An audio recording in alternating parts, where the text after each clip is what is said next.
Hey guys, how's it going?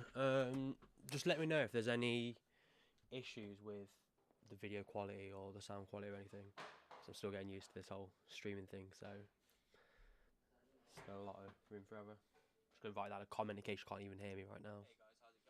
Oh, it's coming back through there. I think it's fine. Cool. Okay, so got another Colossus Live this week.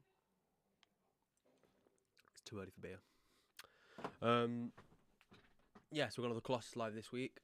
Like I said, we're trying to do them every week. So I'll do the unboxing stream sort of now-ish every week, Monday about 7, half 7. Depends how long it takes me to set it up. And I'll do the mix on Thursday at 4 o'clock. So this week I want to have a look at a track called Carnivoria by a band called Colibra that I recorded in my third year of uni again on the undergrad at Salford. Yeah, so we did 3 tracks over a few days. Yeah, so we first recorded. They had scratch tracks ready, so they did demos themselves of the tracks using software drums and that sort of thing. So just 1 second, just having a bit of a tech issue. Where's that file gone? Oh, just 1 moment, sorry. I actually can't find this file. It's not a good start, is it?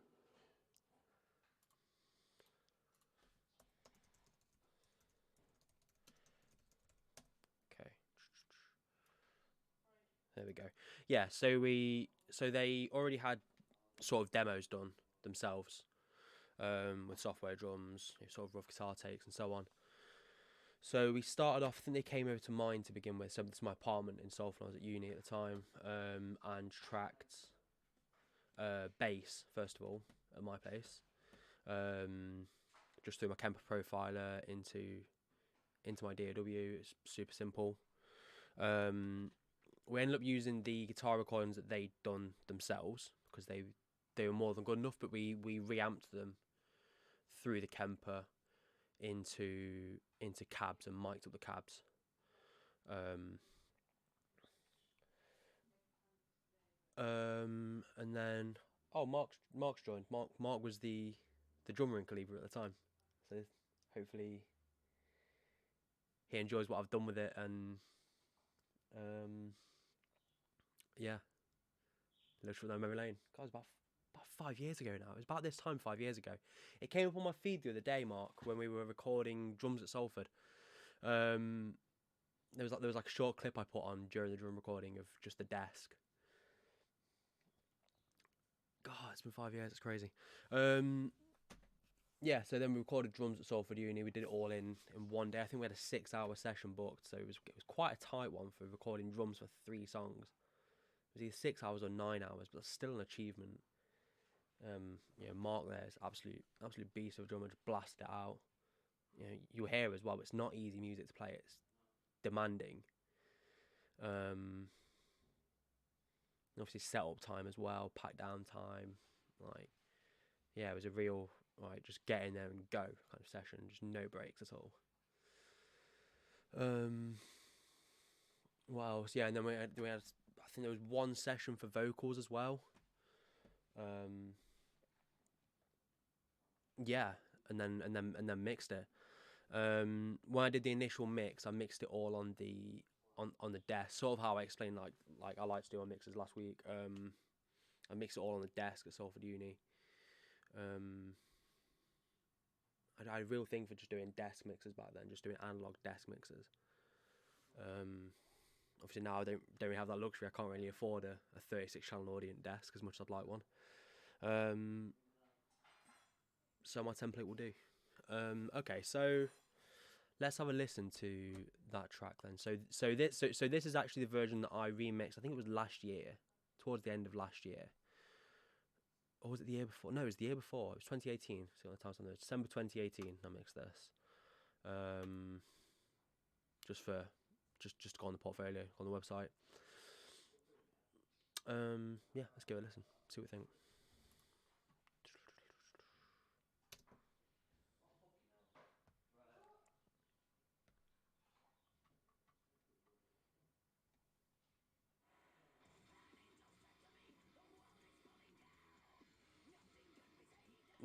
My sound isn't going through out, but one sec. It's all good fun, this streaming stuff. Some things don't work. Oh, no. That one. There we go. No thanks. Cool. Try that again.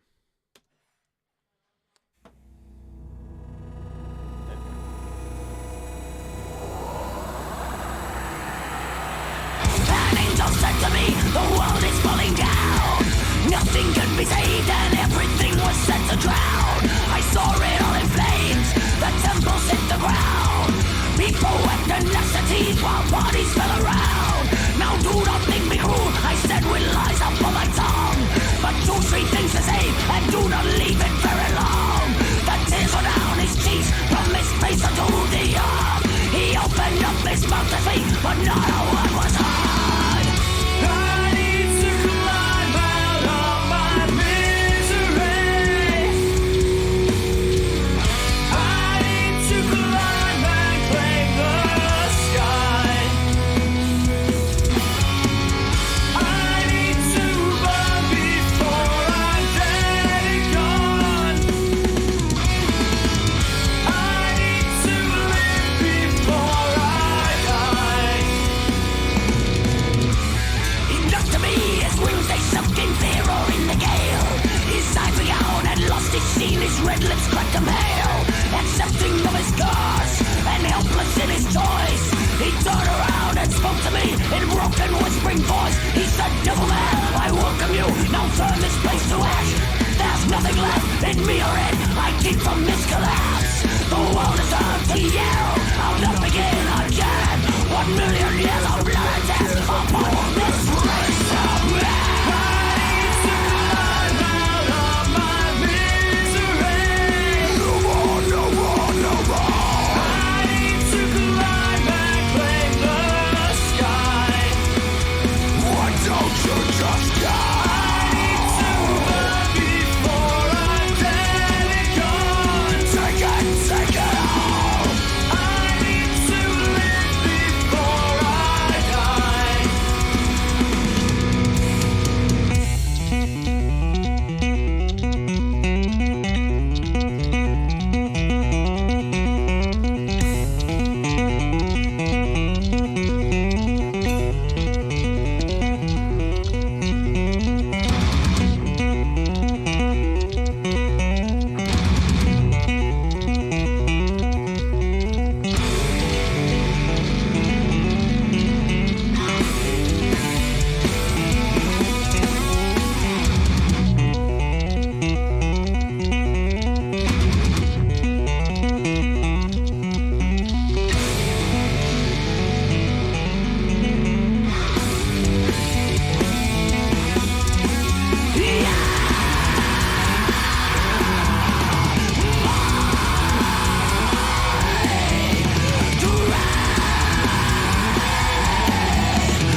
Skeletal hands reach for release.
that's a really long song. It's like, yeah, 6 minutes 52. So it's a real challenge to try and mix that in 3 hours. Like, it's almost twice as long as the one I did last week. So it's gonna be a lot of fun. Right, so let's session prep then. So let's open up Logic, new from template. Come on, Logic, don't do the thing.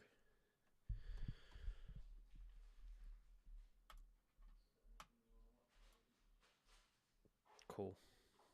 Wait for this to load up, and there's a lot of files for this one.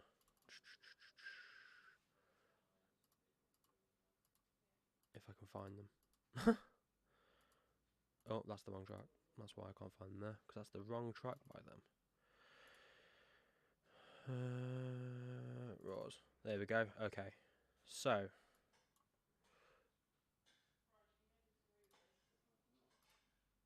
Start the Raven up as well.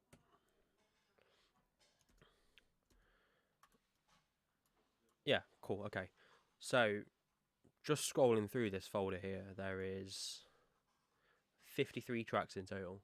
So, it's a pretty big track. There's quite a lot going on.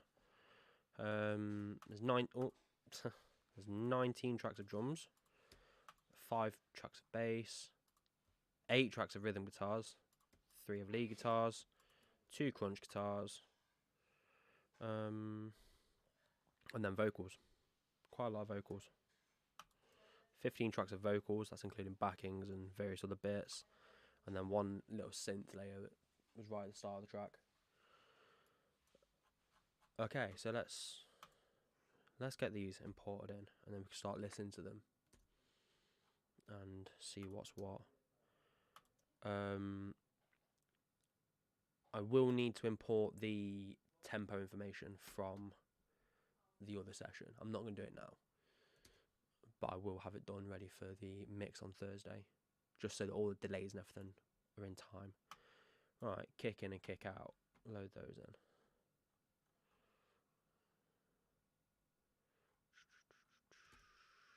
Snare top, snare bottom. Pretty straightforward so far. Nothing too weird with that. Right, toms. We had 4 toms, but I didn't my bottom toms back then, so I can delete all these bottom tom tracks and then get these in. Rack toms, use existing. I think this one as well, with the nature of the song, obviously it's a metal song, there's probably going to be some samples used for reinforcement,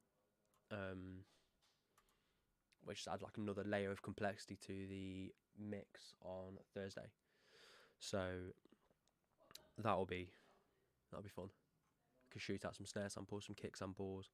There's a load of samples that I made from this recording session, and I made using those just for the sake of continuity. Okay. Slightly unconventional overhead setup here. So we've got left and right overheads and a center overhead, which is similar to what I did with that track last week with the center overhead, except this time it was purely just for snare focus and snare body. So we'll have to make sure that is in phase with the snare mics. But overhead stereo track can go because we don't need that. Okay, we've got room mics left and right.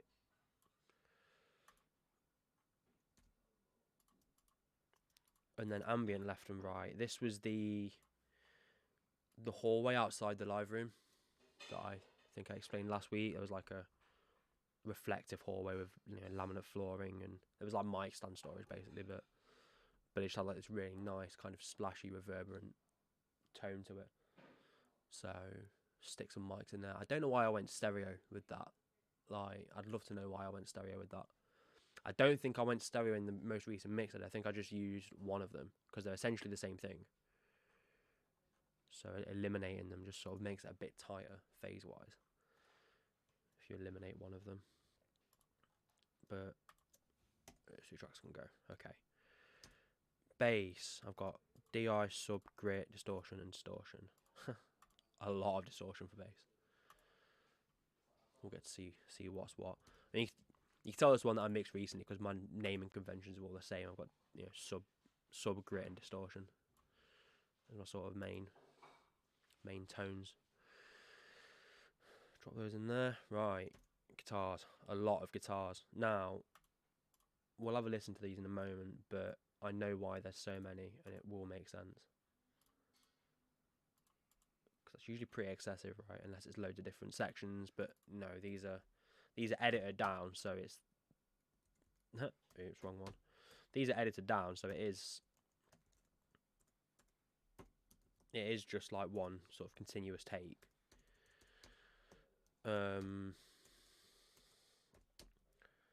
But they're all different tones. I've got 4 different tones on the go for left and right respectively. So let's just drag those in. And the good thing is I've renamed them here, so I'm not going to be biased as to which one's which. I'm just going to have to try and use my ears, which is great. I'm not going to have any sort of preconceptions as to what it's going to sound like. But the reason why there's so many is because I know there was a amp pack that I bought for the Kemper, and I just wanted something to shoot them out with. So, and I was mixing this anyway. I figured I'd shoot them out on this, and they sound pretty fat. It's one of the Fredman digital packs, from Fredman Studios over in Sweden. They sound incredible. They sound really good, really good guitar tones. I'll come back to that. Right. 3 lead guitars. Again, I'm pretty sure these are all just different amp tones. Am I missing a track? There should be clean guitars as well. I'm missing a track. I must have missed it when I exported them before I started the stream. I'll have to make sure that's in there for Thursday. Yeah, because there's the tapping clean guitar. That should be on one of the clean tracks. Right. But there was only one of them. I remember seeing it earlier in the mix. There was only one of them, so we can leave that for now. I'll come back to it later. Right. Clean vocals. What have I got?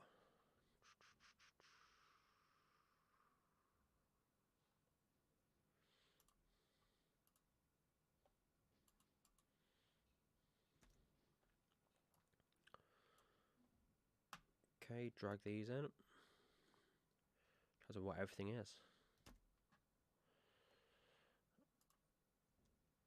Lead harsh. Yeah, so we've got lead clean vocals and then lead harsh vocals. So this will be interesting because we process those in a different way.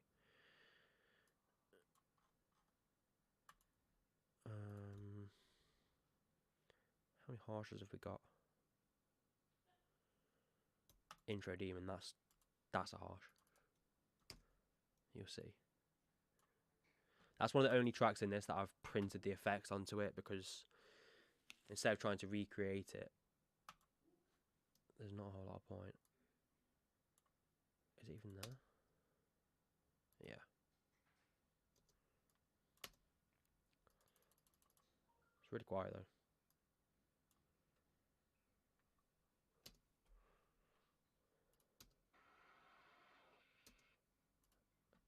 Ah, you guys can't hear that. I must fix this. Settings and stuff. Don't we love it? This is me failing to prepare correctly once again. There's a lot to think about with these streams. There's a lot that goes into it.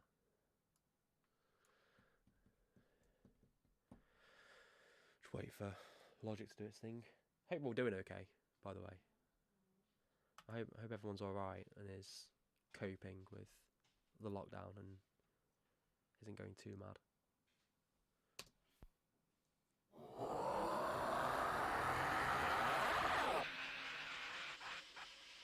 Yeah, sounds fucking evil.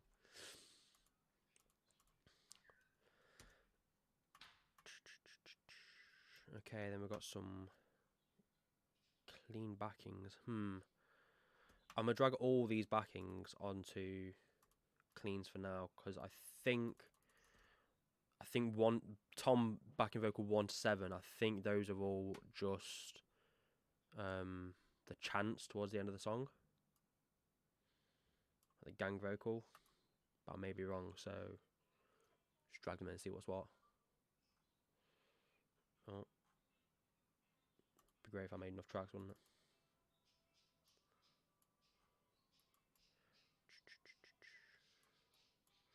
Just recolor those. There we go. What have we got? I reckon these might be harsher actually. Let's have a look. So it's double. I need to climb out of my misery. I need to climb Same out. again for the chorus. And then these are Whoa! big epic woes. Nice. And these are the haze, I think. Hey! Yeah. Hey! Hey! Nice. What I'm going to do, I'm going to split these up now. And I'm going to move these to the harsh tracks. I think we'll process them a bit different. We'll whack a load of distortion on them and make them sound really nasty.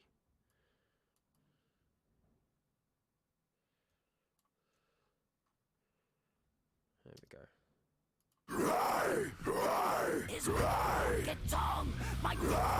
Cool. And there was that one synth as well, which is another one of my cheeky additions after the fact. Oh, why am I doing it the long way? Yeah, this wasn't band direction. This was me adding things to make the intro a bit more interesting. Sort of after the fact.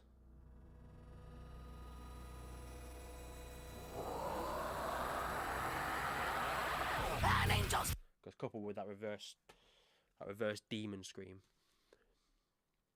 I think that sounds pretty interesting. Okay, so all the files are in,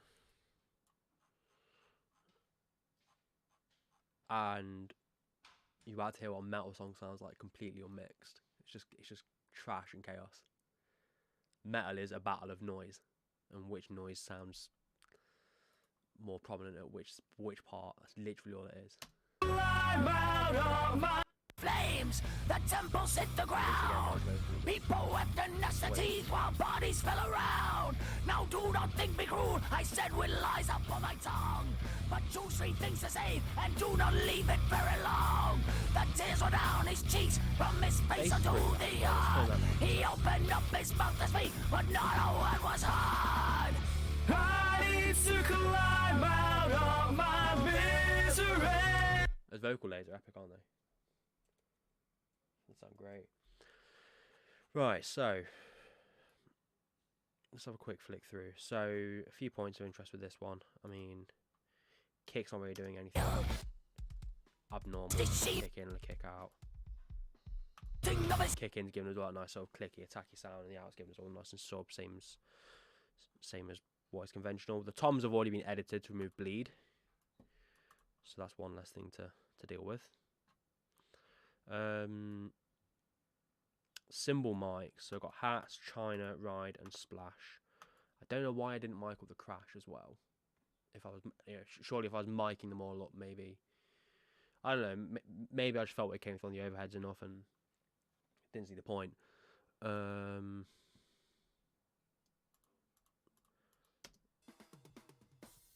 there's still a lot of bleed on these, so there's still a lot of drum shells coming into them.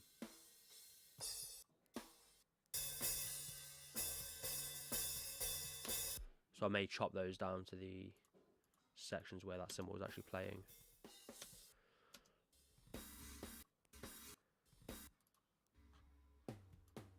Okay, this is an interesting one, because this is where I get to hold my hands up and say I made a mistake and I fucked up in the recording, because I did. So here that cymbal sort of washes in and out. It's like wow, wow. yeah, that's down to poor miking. So I'm trying to think of the best way of explaining this. So say you got a cymbal that's like a flat plane, right, and he's hitting it and it's going like that, yeah? The microphone was directly above it, facing down like that. So as the cymbal goes like that, nearer and further from the microphone, it gets louder and quieter. So the way you'd combat that would be that you actually mic the cymbal on this side. So if the cymbal's round and it's moving like that, that section's not moving as much, but it's still vibrating to give the tone of the cymbal. How and why I didn't notice that during the recording, I'll never know. I mean, obviously I was still learning. It was 5 years ago. I was still learning what I was doing. But yeah, I fucked up and it's there. It's there forever, and there's nothing I can do to remove that. Like that is permanent ruin for that cymbal recording. Just makes it sound like shit. On sections where that cymbal's really getting hammered, I don't know if there is many sections where that cymbal's really getting hammered in this song, but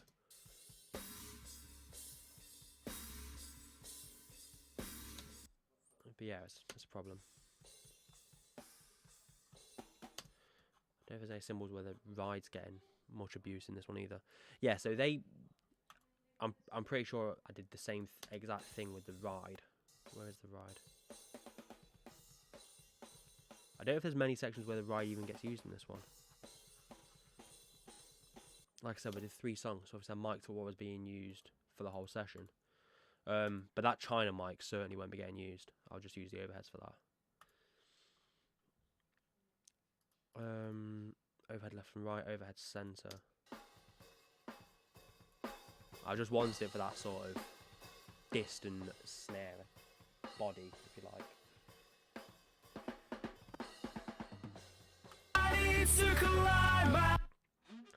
Okay, we've got room mics. So these were literally just, I think it was a pair of ribbon mics in the room. Just capturing the kit as a whole, really. And then this is that sort of echo room, if you like.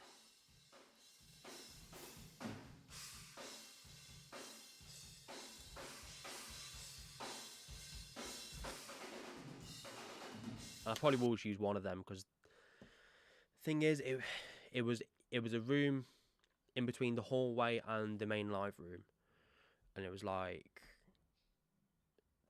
the doors were both shut, so it was just getting sort of the bleed out of the room. There's no need for that to be stereo. Like, I don't know why I mic'd that stereo. It's just a waste of a mic channel. Like there's no width to be gained by micing in stereo. All that it's going to gain is well, it's not even a positive thing. Is that the sound is going to arrive at those mics at different times. They're going to phase cancel to some sort of degree.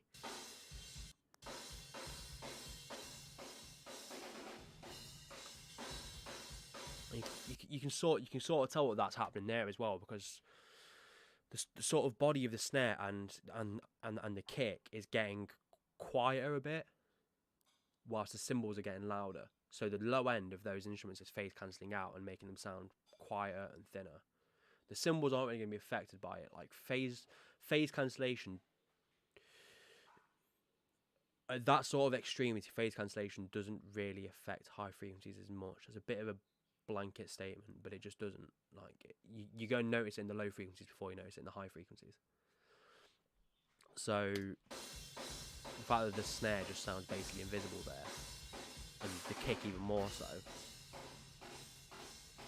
compared to that. Like, you know, I'm just going to use one of them, and we'll leave that off. Okay, so bass. These are the ones that I reamped more recently, well, about a year and a half ago. Recent compared to the recording.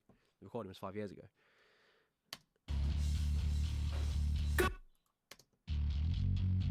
So we've got quite a blend going on here. But that's the original DI. That's not been changed. That's what was recorded in my apartment in Salford. So that's just as it was on the day. It's fine. That would have then been reamped into a combination of these. So this would have been something like an Ampeg, like a large bass amp.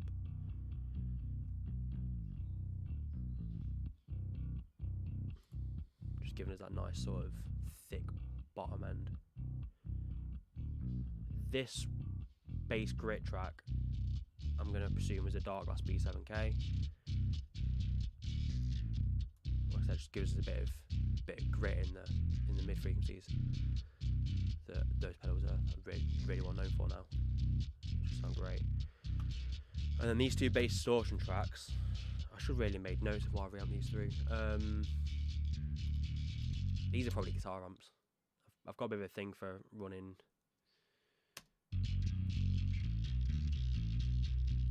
Yeah, so I reckon that was probably like a clean guitar amp filtered a bit. There's quite a bit of distortion in these sort of upper mids.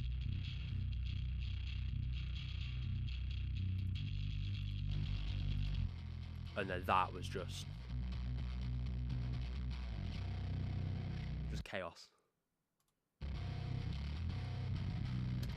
So the reason why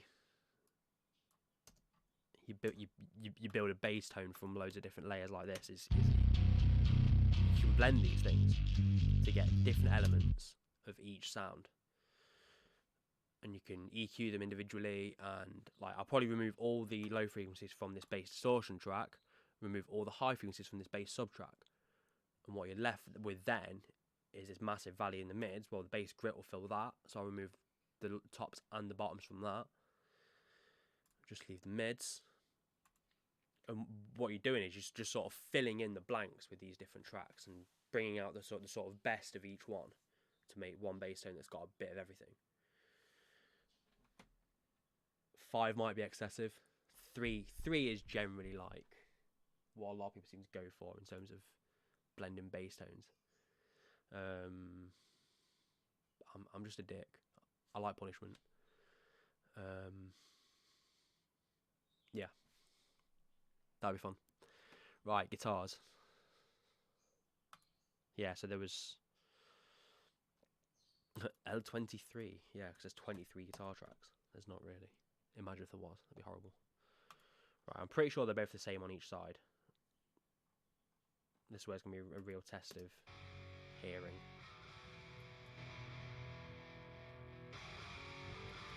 Just trying to turn everything up so you can actually hear it.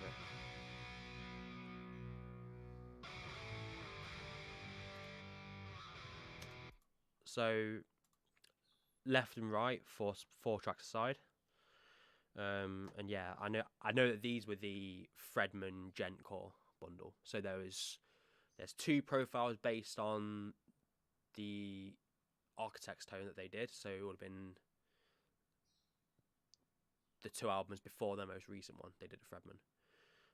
So tone's based on that. So it's like, I think it was like a 6505 into a Boogie oversized cab and a Engel Savage, I think. Don't quote me on that. I'll find out ready for the stream.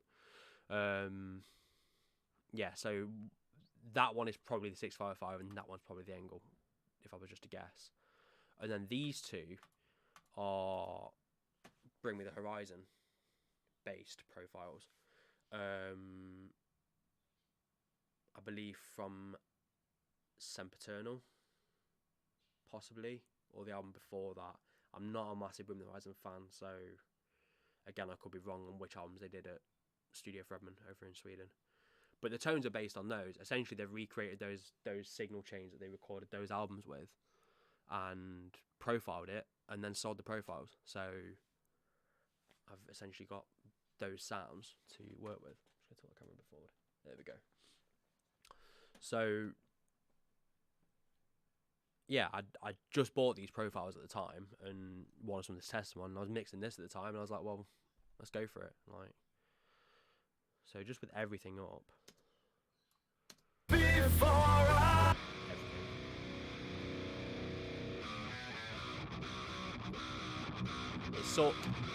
It's sort of the guitar tone you'd expect from the bands that I'm talking about. Like, it's not. It's doing what it says on the tin.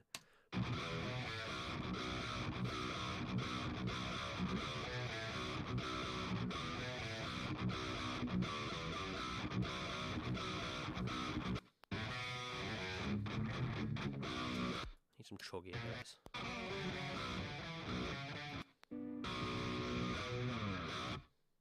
Where's all the chuggies at? Okay, some chugs there on the right side there.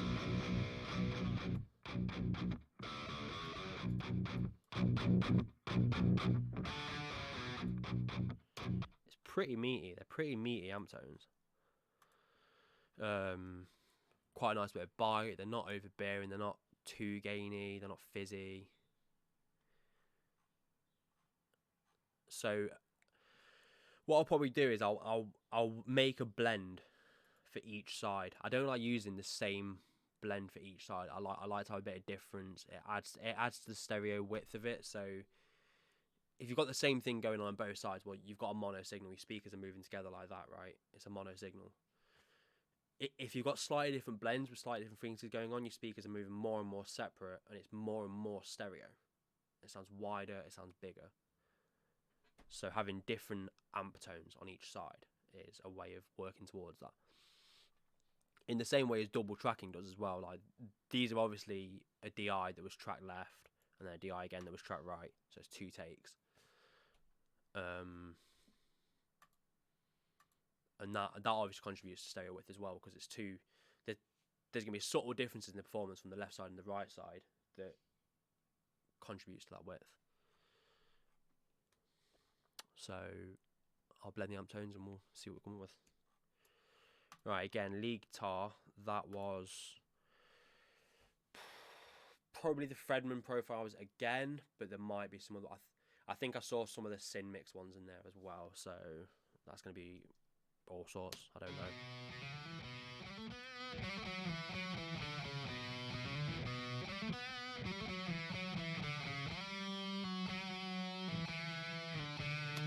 Yeah, it sounds very similar to the rhythm guitar tone that I used, but just a bit more gain, just to help it sustain a bit longer, perhaps. Clean guitar, I will import that track. I clearly missed it when I exported all the tracks earlier. I've got these little crunchy ones here. These were just to fill out the chugs towards the end, I think. Yeah. Just sounds like a little Marshall or something, doesn't it? Like a little, maybe a Plexi or something. Yeah, it's not too intense. Okay, clean vocal and clean vocal doubled.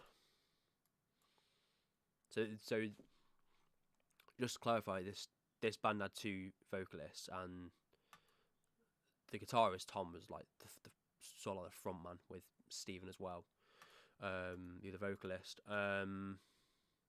So Tom's got a sort of like, vocally reminds me a lot of the dude from Machine Head. What's his name? Rob Flynn.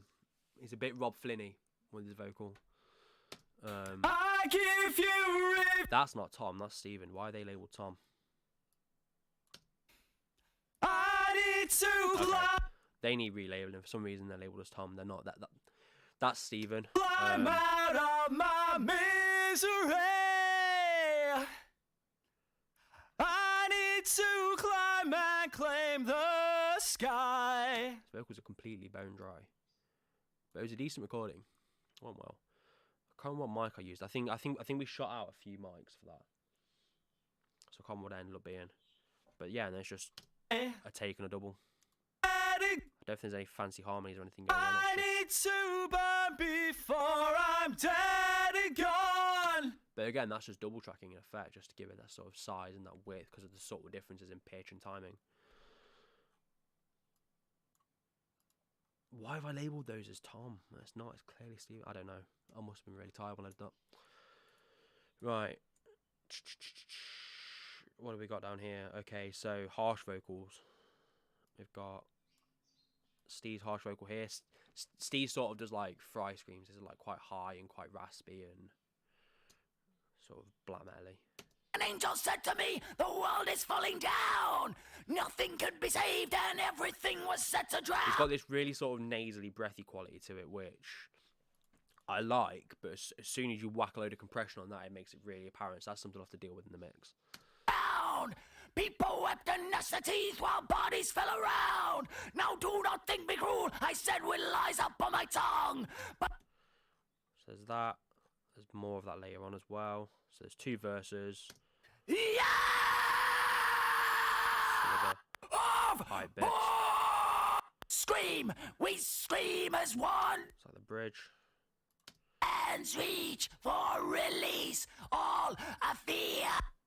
And then And the lies you tell yourself, the towards the end serpent. as well. Alright, if this is actually Tom, you'll hear what I mean about the Rob Flynn side of things.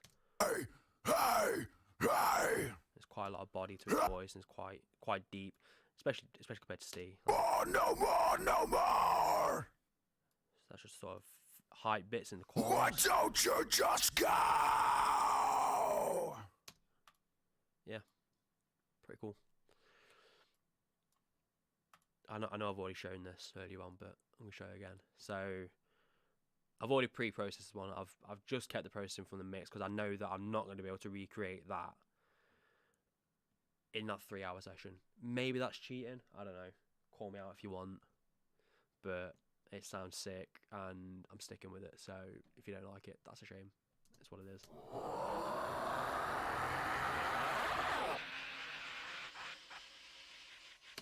That's staying. I'm pretty sure it's just like a reverse reverb, and then I think I used Crystallizer from Sound Toys to create some like harmonic-y things to go on with it as well, and a bit of echo, and yeah, just stuffs. Okay, some clean backing vocals. Looks like these are just doubled up as well. Live before I It's not die. clean. Yeah, okay, that needs moving to the harsh side of things.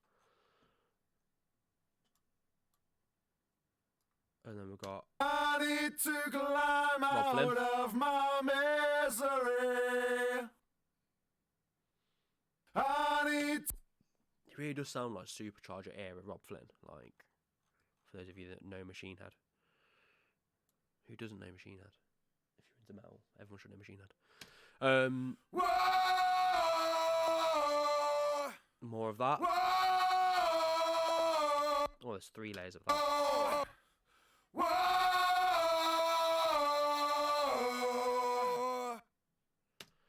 A few little timing differences there. I don't think I'm going to bother correcting it or doing anything about that. There's probably no point, to be honest with you. It sounds fine.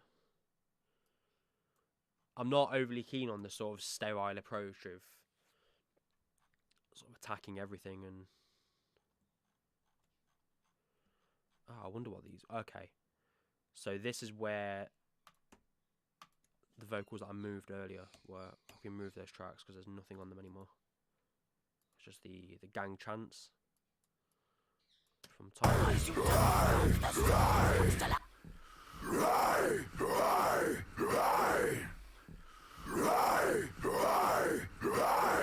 I don't think I used all of them in the mix.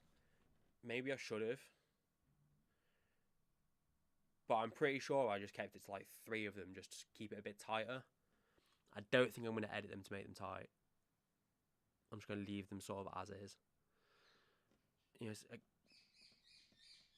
okay, yeah, it's just Tom, it's just one guy, but if it's 7 layers and you try and emulate a gang of people chanting "Hey," those people aren't going to be perfectly in time. So why should these be? Like, no, just leave it, keep it nice and raw. Okay, and then there's just that synth bit as well, which is right at the beginning, that little haunted drone.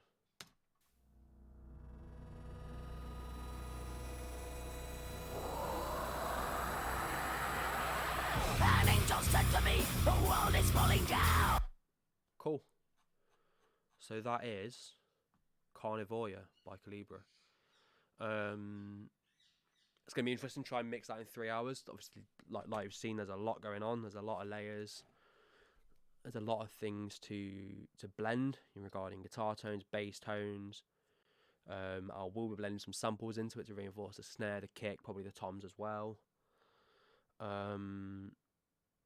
You know, vocal layers, vocal doubles. It's going to be interesting mix, and then obviously there's a lot of different sections to it as well, and there's a lot of different sort of vibes. You know, there's the sort of the breakdowny bits, there's like more leady bits, there's the clean tapping bit. Like, it's going to need a fair bit of automation to make all those bits work well together in continuity. And writing automation for a near 7-minute song after mixing it in a 3-hour slot, it's a lot to fit in. I'm looking forward to the challenge. It's going to be good. Okay, guys, I don't think there's much more for me to talk about on this one, so I'm gonna wrap it up there. Yeah, if you've got any thoughts, feel free to pop them in a comment. If not, I hope to see you all, or some of you at least, on Thursday at 4 o'clock. Yeah, where you can watch me attempt this, see how far I get. I don't think I'll get a mix anywhere near as finished as the final mix. But again, that's not the point of these streams. The point is to just sort of force myself into a situation where I've just got to make snap decisions like that and move on, and just commit to things and just do it. Does it work? Does it not? Move on. Like, there's not time to and ah about stuff. You've just got to do it. Which I think is a pretty great lesson to learn, I guess. I don't know. Anyway, guys, thank you for checking this out. You're awesome. And I will see you on Thursday. Take care.